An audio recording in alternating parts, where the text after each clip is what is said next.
Lord Ripon's plan for local self government. Lord Ripon का जो plan था local self government के लिए क्या था?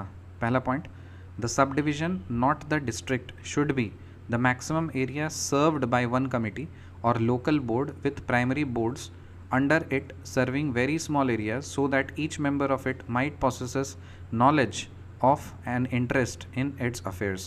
तो जो लॉर्ड रिपन का लोकल सेल्फ गवर्नमेंट का जो प्लान था वो था कि एक सब डिवीज़न होना चाहिए, डिस्ट्रिक्ट नहीं, शब्द sub division. The sub division should be the maximum area, वो जो सब डिवीज़न है that should be the maximum area served by one committee, एक कमेटी उस सब डिवीज़न को रूल करेगी, ठीक है। और local board with primary boards under it, और जो प्राइमरी बोर्ड्स हैं उसके अंदर होना चाहिए।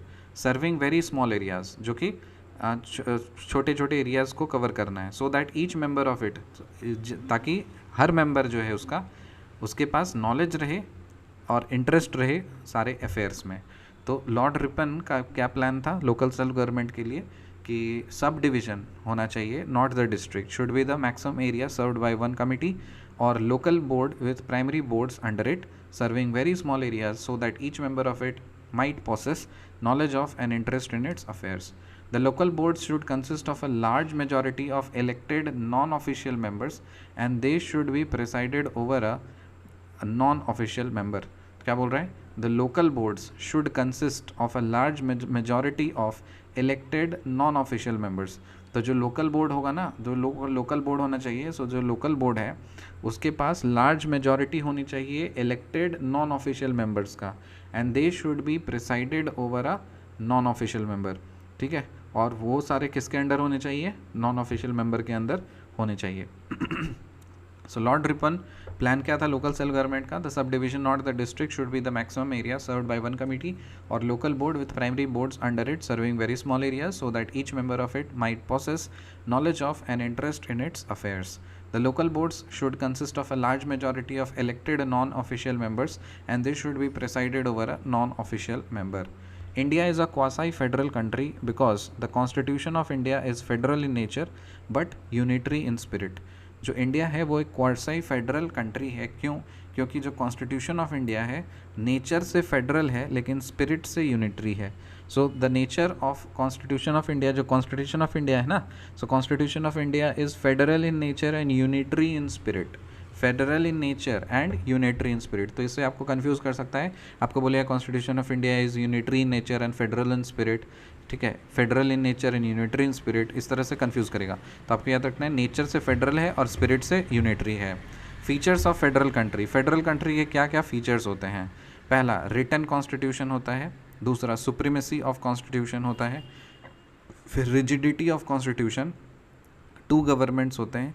फिर सेपरेशन ऑफ पावर्स होते हैं, डिवीजन ऑफ पावर होता है, और बाई कैमरलिज्म होता है, ठीक है।